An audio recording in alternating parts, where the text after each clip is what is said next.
नमस्कार। ब्रेक के बाद खबरों में एक बार फिर से आपका स्वागत है। मैं हूं हिमलता और खबरों की शुरुआत करते हैं राजधानी रांची से। देश भर में नीट परीक्षा में हुई गड़बड़ी को लेकर विपक्ष सरकार के खिलाफ तल्ख तेवर अपनाए हुए हैं। इसी को लेकर शुक्रवार को प्रदेश कांग्रेस अध्यक्ष राजेश ठाकुर की अगुवाई में कांग्रेसियों ने रांची स्थित राजभवन का घेराव और प्रदर्शन किया। इससे पूर्व कांग्रेस कार्यकर्ताओं ने शहीद चौक से राजभवन तक विरोध मार्च निकाला। इस प्रदर्शन के जरिए कांग्रेस ने केंद्र सरकार से शिक्षा मंत्री को बर्खास्त करने की मांग की। इस विरोध प्रदर्शन में राज्य भर के कांग्रेस कार्यकर्ताओं ने भाग लिया।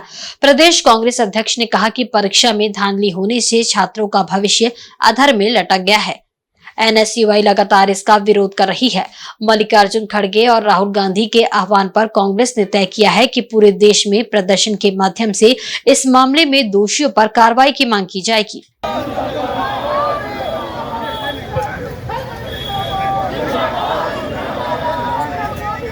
केंद्र सरकार होश में आओ, जिंदाबाद। नीट परीक्षा घोटाला रद्द करो, नीट परीक्षा घोटाला रद्द करो। नरेंद्र मोदी मुर्दाबाद। कल आदरणीय मल्लिकार्जुन खड़गे जी, आदरणीय राहुल गांधी जी के आह्वान पर हम लोगों ने ये तय किया है, पूरे देश में आज हम लोग प्रदर्शन कर रहे हैं कि नीट की परीक्षा रद्द करो और धर्मेंद्र प्रधान इस्तीफा दो, ताकि छात्रों के भविष्य के साथ जो खिलवाड़ हो रहा है वो रुक सके और आने वाले समय में छात्रों के भविष्य के साथ खिलवाड़ नहीं हो। जब निर्णय अनुचित हो गया है, जैसे नेट का परीक्षा में पता चला कि धांधली हुई है, दूसरे दिन आपने कैंसिल कर दिया। इसमें तो सारे आरोपी गुजरात और बिहार से पकड़े जा रहे हैं, कई जगहों के पकड़े गए हैं।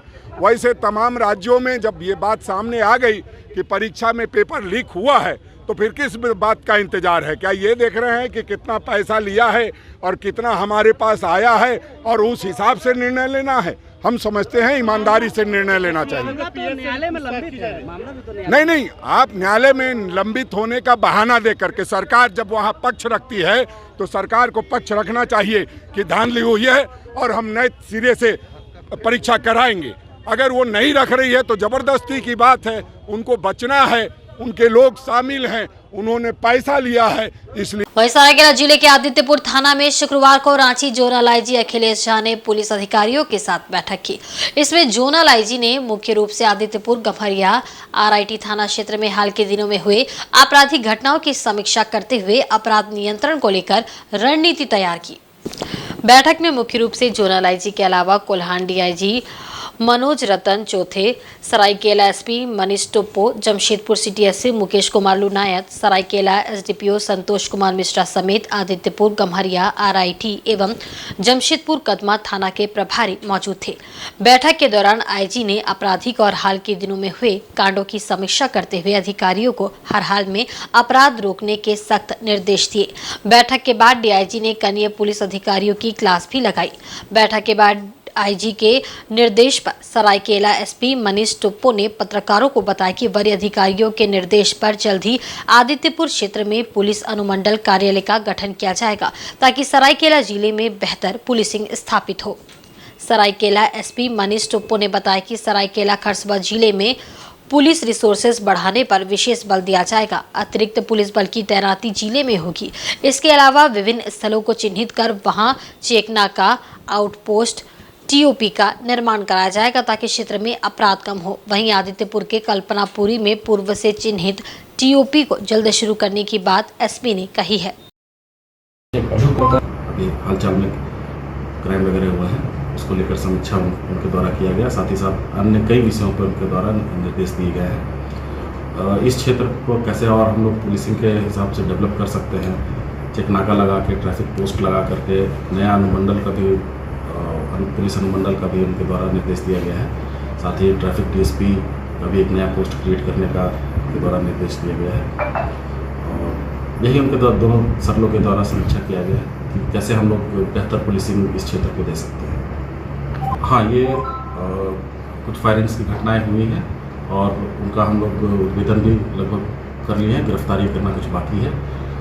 साथ ही हम लोग कुछ रिसोर्स मैनेजमेंट पे भी हम लोग ये कर रहे हैं कि अच्छे तरीके से जो रिसोर्स हैं उसको हम लोग मैनेज करके इस क्षेत्र को हम लोग शांत कर सकें। किस तरह का हम लोग है कि कुछ संख्या भी हम लोग बढ़ाने की बात हुई है, कुछ चेक नाका की बात हुई है, कुछ आउटपोस्ट की भी बात हुई है। वहीं जमशेदपुर के कदमा केडी फ्लैट का रास्ता स्वास्थ्य मंत्री के निर्देश पर बंद किए जाने का मामला एक बार फिर से सर्वदलीय जन एकता मंच ने उठाया है। इसे लेकर मंच के सदस्यों ने शुक्रवार को जमशेदपुर एक्साइज कार्यालय के समक्ष जोरदार प्रदर्शन किया और इस मामले में कार्रवाई की मांग की।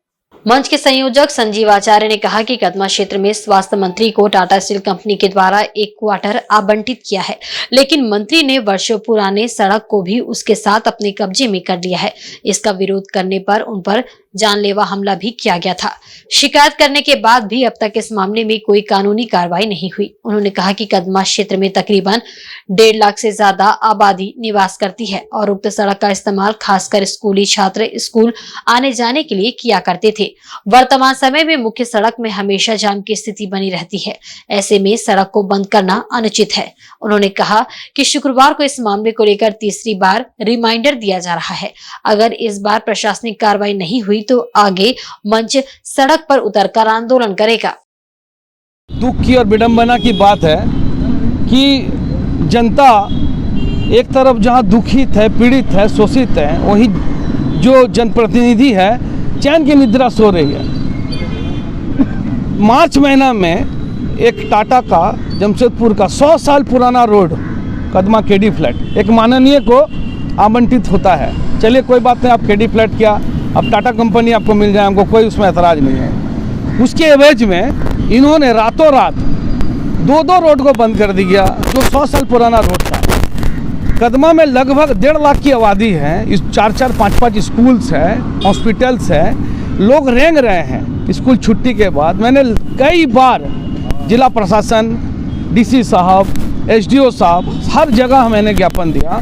सारा ज्ञापन आ जाते हैं हमारे नोटिफाई एरिया में माननीय के पास। मैंने माननीय को भी ज्ञापन दिया, 2 बार रिमाइंडर मैंने दिया, आज तीसरा रिमाइंडर मैं देने जा रहा हूँ क्योंकि लोकसभा चुनाव था कि माननीय जी आप बताएं, एक तरफ गरीबों का घर को तोड़ा जा रहा है, शहर का चौड़ीकरण के नाम पे लाखों हजारों पेड़ को काटा जा रहा है, वहीं दूसरी तरफ रसूखदारों को मनमानी। आप देखिए कदमा जाइए आपको समझ में आएगा किस तरह से आपका फुट प्लाजा का बगल में वहाँ दुर्गा पूजा मैदान था, मैदान के पीछे में माननीय का बिल्डिंग खड़ा हो गया।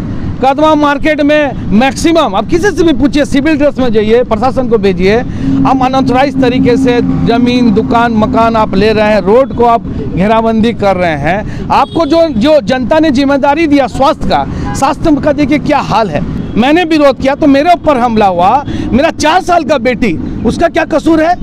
क्या मैं जनता का आवाज़ उठाने के लिए किसी भी स्थिति परिस्थिति में इन लोग साजिश के तहत मेरा हत्या भी हो सकता है?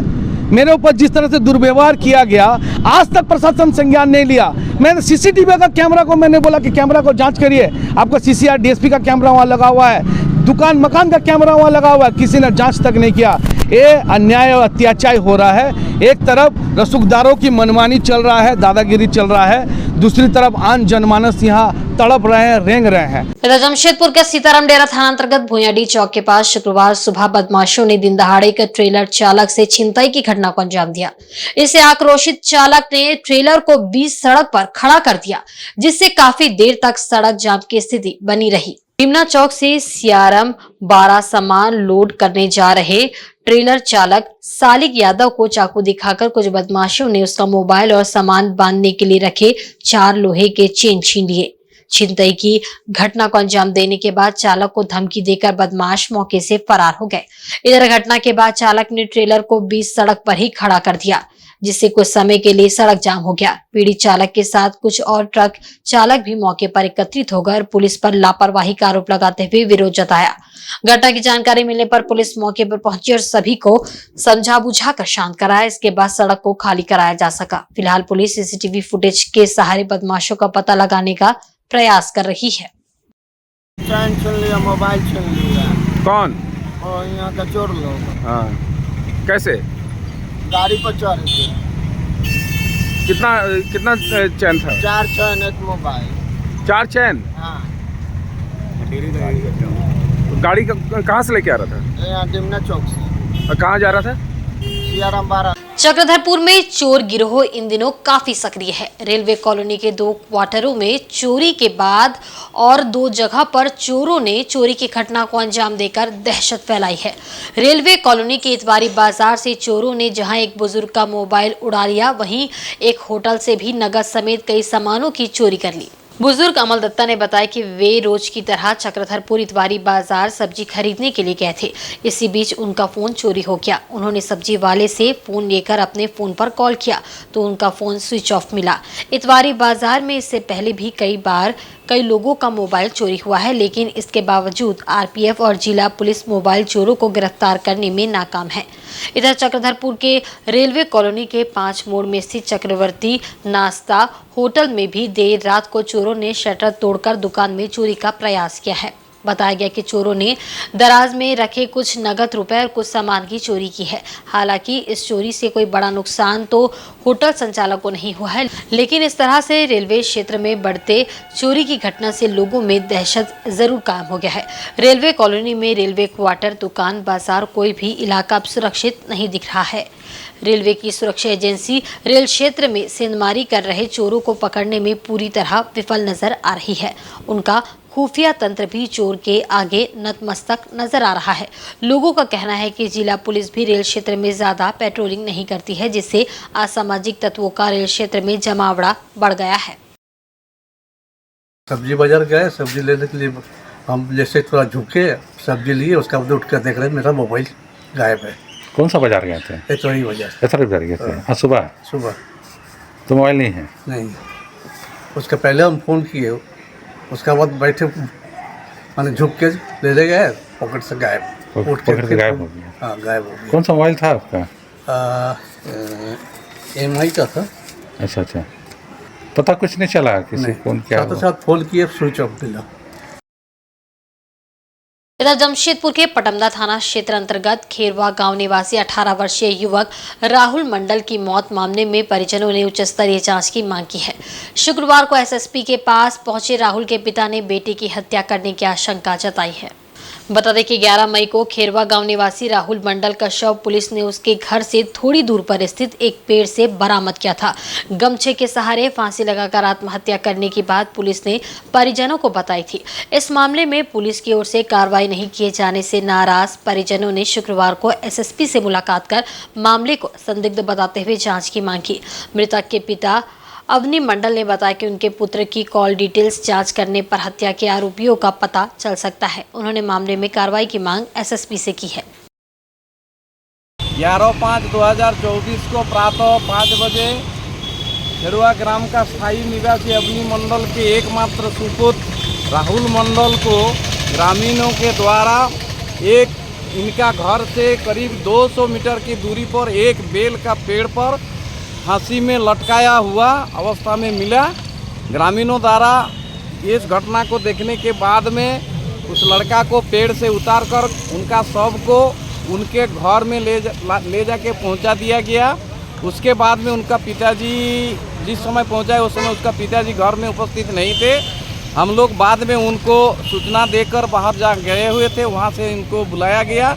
इन्होंने आकर के देखा अपना पुत्र राहुल जो है मृत अवस्था में है, तो इन्होंने पटमदा थाना प्रभारी को सूचित किया। पटमदा थाना प्रभारी आए, दे करके वहाँ जो है जायजा लिए। जायजा लेने के बाद बोले हमको एक लिखित आवेदन चाहिए इसका विषय में। तो अब हम लोग एक को लिखित आवेदन दिया। प्रभारी उस आवेदन को देखने के बाद कुछ देर रखे अपने पास, उसके बाद उसको वापस किए, बोलता ये सही ढंग से लिखा हुआ नहीं है, दूसरा एक को लिखिए। फिर हम लोग दूसरे उन्होंने जैसे बताई उस तरीके से लिखे। लिखने के बाद फिर उन्होंने उसमें एक तो ऊपर में लिखने के बाद उस पेपर में फिर माने आवेदन पत्र में लिखा है कि इस पर लिखिए माने कि हमें इसमें जो है किस व्यक्ति पर कोई तरह का शक नहीं है। तो हम बोले सर ये तो केस पूरा हल्का हो जा रहा, अब इसका लिखने का तात्पर्य क्या है? बोलता नहीं वो आपको नहीं समझ में आएगा ना, आप लिखिए, वो हम लोग इसका जाँच करेंगे ना। वहीं चक्रधरपुर में 10वें अंतर्राष्ट्रीय योग दिवस के विशेष अवसर पर पोड़ाहाट स्टेडियम में योग सत्र का आयोजन किया गया। इसमें मुख्य अतिथि के रूप में LRDC के मुंडू उपस्थित थे। उन्होंने विधिवत दीप प्रज्वलित कर कार्यक्रम का शुभारंभ किया। योग सत्र में पतंजलि योग समिति के योग प्रशिक्षक राजेंद्र सलूजा के मार्गदर्शन में लोगों ने आसन, प्राणायाम व ध्यान से संबंधित विभिन्न अभ्यासों का प्रशिक्षण प्राप्त किया। इस अवसर पर LRDC के मुंडू ने कहा कि दैनिक जीवन में योग को अपनाना चाहिए ताकि सभी लोग शारीरिक व मानसिक रूप से स्वस्थ रहे। इस मौके पर प्रभारी BDO गिरिजानंद किस्कू के अलावे अनुमंडल कार्यालय, प्रखंड कार्यालय, नगर परिषद कार्यालय के कर्मचारी, मारवाड़ी प्लस उच्च विद्यालय, महात्मा गांधी हाई स्कूल शिक्षक शिक्षिकाएं एवं शहर के गणमान्य लोग मौजूद थे। वहीं पूर्वी सिंहभूम जिले के मुसाबनी गोरपाड़ा स्थित सरस्वती शिशु विद्या मंदिर में गुरुवार को अंतर्राष्ट्रीय योग दिवस पर योगाभ्यास का आयोजन किया गया। इसमें कक्षा चतुर्थ से लेकर दशम तक के 212 भैया तथा 86 बहनों ने भाग लिया।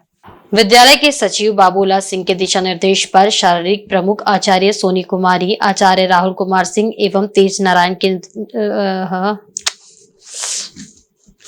विद्यालय के सचिव बाबूलाल सिंह के दिशा निर्देश पर शारीरिक प्रमुख आचार्य सोनी कुमारी, आचार्य राहुल कुमार सिंह एवं तेज नारायण के नेतृत्व में विभिन्न योगासन कराए गए, जिसमें प्रमुख रूप से सूक्ष्म व्यायाम, प्राणायाम, दीर्घ श्वासासन, भस्त्रिका, अनुलोम विलोम, भामरी तथा खड़े होकर आसनों में प्रमुख रूप से वृक्षासन, ताड़ासन एवं भुजंगासन इत्यादि कराए गए। इस कार्यक्रम को सफल बनाने में इंद्रदेव झा, सरवन कुमार गुप्ता, तपन कुमार मिश्रा एवं सतीश समेत विद्यालय परिवार का महत्वपूर्ण योगदान रहा। और आज के बुलेटिन में बस इतना ही। कल फिर हाजिर होंगे कुछ नई खबरों के साथ। तब तक देखते रहें इंसाइड झारखंड न्यूज। नमस्कार।